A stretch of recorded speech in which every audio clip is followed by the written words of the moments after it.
Hello viewers, যারা class 7 এ পড়ছো, আজকে তুমি ভূগোলের ৩য় অধ্যায় বায়ুচাপ যে তোমাদের পড়া রয়েছে সেখান থেকে বলে দেবো কোন কোন জায়গাগুলো ভালো করে পড়বে। তোমাদের টেক্সট বুকটা খুলে বসো এবং দেখো কোন কোন জায়গাগুলো ভালো করে পড়বে।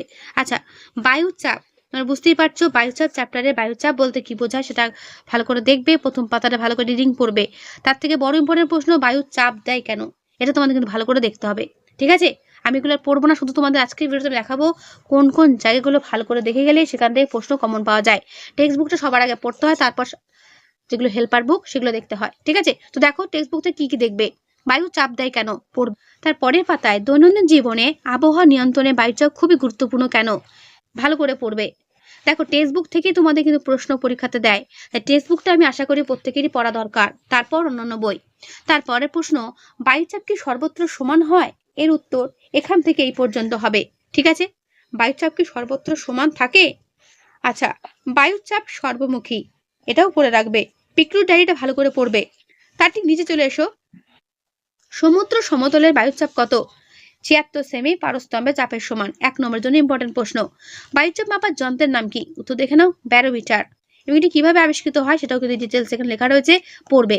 আমি জাস্ট দেখাচ্ছি কোন কোন জায়গাগুলো তোমাদের পরীক্ষার জন্য ইম্পর্টেন্ট এবং কোনটা ভালো করে পড়লে তোমরা প্রশ্ন কমন পাবে সেই জায়গাগুলো। এগুলো প্রত্যেক জায়গায় বইয়ে মার্ক করে রাখো বা দাগিয়ে রাখো, প্রত্যেকেরই সুবিধা হবে। তারপরে পাতে চলে এসো, বায়ুচাপের পার্থক্যের কারণগুলো কি কি, এই কারণগুলো ভালো করে করবে। অর্থাৎ বায়ুচাপের যে পার্থক্য হয় এক এক জায়গায় এক এক রকম, সেই কারণগুলো কি কি। ঠিক আছে, বলছে বায়ুর উষ্ণতার পরিবর্তন হলে বায়ুর আয়তন ঘনত্বের পরিবর্তন হয়। যেমন বায়ুর উত্তপ্ত হলে বায়ুর অণুগুলোর গতিবেগ কিন্তু বৃদ্ধি পায়, আবার পরস্পরের সঙ্গে দূরে সরে যেতে থাকে। এইভাবে উষ্ণ বায়ু হালকা হয়ে প্রসারিত হয় এবং ওপরে উঠে যায়। বায়ুর ঘনত্ব কমে যায়, অর্থাৎ নির্দিষ্ট আয়তনের বায়ুতে অণুর সংখ্যা কমে যায় এবং বায়ুর চাপও কমে যায়। বায়ু শীতল হলে সংকুচিত হয়, আবার বায়ু ঘনত্ব বেড়ে যায়, তাই বায়ুর চাপও বেড়ে যায়। এ কারণেই শীতল মেরু অঞ্চলে বায়ুচাপ বেশি এবং উষ্ণ নিরক্ষীয় অঞ্চলে বায়ুচাপ কিন্তু কম হয়। ঠিক আছে, এটা ঘুরিয়ে প্রশ্ন আসতে পারে, মেরু অঞ্চলে বায়ুচাপ বেশি এবং উষ্ণ নিরক্ষীয় অঞ্চলে বায়ুচাপ কম হওয়ার কারণ কি। তোমাকে কিন্তু এটা গুছিয়ে পুরোটাই কিন্তু লিখতে হবে। ঠিক আছে, তারপর নিচে চলে এসো, পর্বতারোহীরা সঙ্গে অক্সিজেন সিলিন্ডার কেন নিয়ে যান, এটা তোমাদের কিন্তু পড়ে রাখতে হবে, যার উত্তর এখান থেকে এই পর্যন্ত হবে। দেখো বইয়ের মধ্যে কিন্তু আমরা কত প্রশ্ন পেয়ে যাচ্ছি।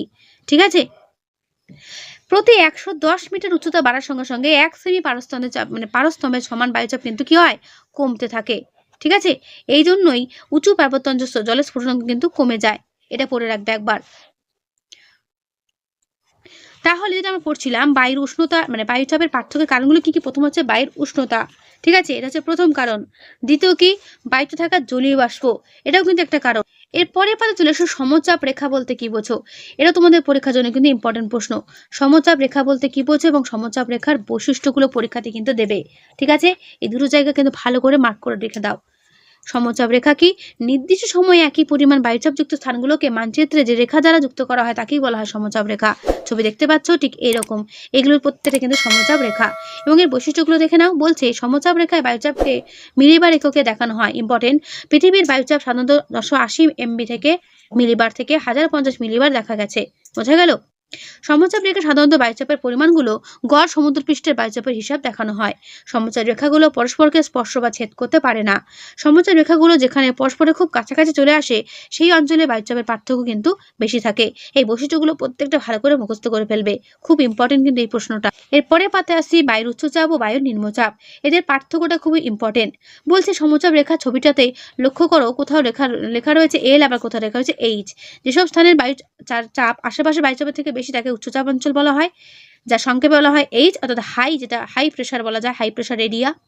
আর যেখানে বায়ুচাপ আশেপাশে থেকে কম তাকে নিম্নচাপ বা লো প্রেশার এরিয়া বা এল বলে উল্লেখ করা হয়। বোঝা গেল? এই দুটো ভালো করে বলে রাখবে। এবার হচ্ছে পার্থক্য। দেখো এখানে খুব সুন্দর করে পার্থক্য দেওয়া রয়েছে, এই পার্থক্যটা বড় প্রশ্নের জন্য কিন্তু ইম্পর্টেন্ট করে রাখবে। বলছি বায়ুর উচ্চচাপ, যে সমস্ত অঞ্চলে বায়ুর উষ্ণতা কম, অর্থাৎ পৃথিবীর শীতল অঞ্চলগুলোতে বায়ুর উচ্চচাপ দেখা যায়, যেমন শীতল নাতিশীতোষ্ণ অঞ্চল, মেরু অঞ্চল। আর যে সমস্ত অঞ্চলে বায়ুর উষ্ণতা বেশি, অর্থাৎ উষ্ণ অঞ্চলগুলোতে বায়ুর নিম্নচাপ দেখা যায়। বোঝা গেল? যেমন নিরক্ষীয় অঞ্চল, ক্রান্তীয় অঞ্চল। উচ্চচাপের বায়ু শীতল হওয়ায় বায়ু সংকুচিত হয়, নিম্নচাপের বায়ু উষ্ণ হওয়ায় বায়ু প্রসারিত ও হালকা হয়। বায়ু নিমজ্জনের কারণে বায়ুর উচ্চচাপ সৃষ্টি হয়, অর্থাৎ শীতল অঞ্চলে বাতাস ঠান্ডা ও ভারী হয়ে ভূপৃষ্ঠের দিকে নেমে আসে। এভাবে ভূপৃষ্ঠের কাছাকাছি বায়ু বেশি ঘন হয়, তাই চাপও বাড়ে। বায়ুর ঊর্ধ্বগমনের কারণে বায়ু নিম্নচাপ সৃষ্টি হয়, অর্থাৎ উষ্ণ অঞ্চলে ভূপৃষ্ঠের কাছাকাছি বায়ু হালকা হয়ে ওপরের দিকে উঠে যায়। এভাবে ভূপৃষ্ঠের কাছাকাছি বায়ুর ঘনত্ব কমে যায়, তাই বায়ু চাপও কমে। বোঝা গেল? এইভাবে তোমাদের কিন্তু পুরো পার্থক্যটা পড়তে হবে এবং লিখতে হবে। শীতল ও ভারী বাতাসে জলীয় বাষ্প খুবই কম থাকে।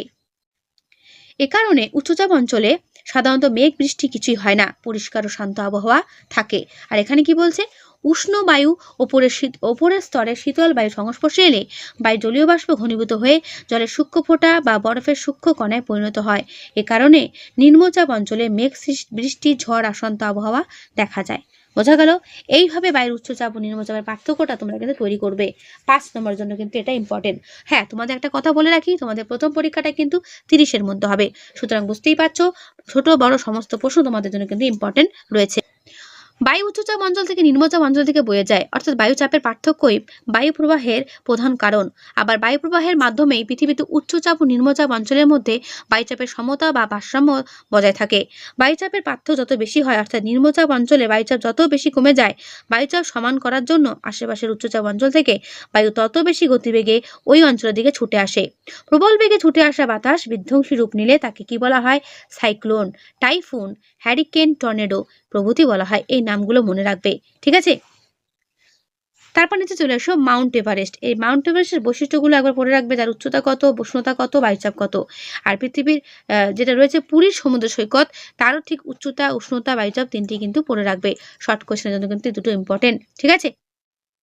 তো তোমাদের বায়ুচাপ থেকে যে যেগুলো তোমাদের আমি দেখালাম পুরো বইটার সমেত, সেইগুলোই পড়ো, এর বাইরে কিছু পড়া দরকার নেই। এখান থেকেই প্রশ্ন কমন পাবে। এটা অনেকের কাছে একটু কঠিন লাগতে পারে চ্যাপ্টারটা, বাট কঠিন লাগার কোনো কারণ নেই।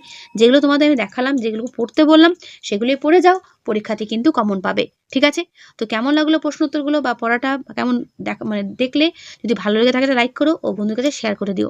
যত পারো বন্ধুর কাছে শেয়ার করে দিও। তাহলে আজকে এখানেই দেখা হবে নেক্সট ভিডিওতে। আর হ্যাঁ, পরের ভিডিও তোমাদের বায়ুচাপ থেকে আমি প্রশ্ন তোমাদের আলাদা করে সাজেশন প্রশ্ন দিয়ে দেবো। এখন এগুলো বইয়ে মার্ক করে রাখো এবং পড়তে থাকো, ঠিক আছে? তাহলে আজকে এখানে।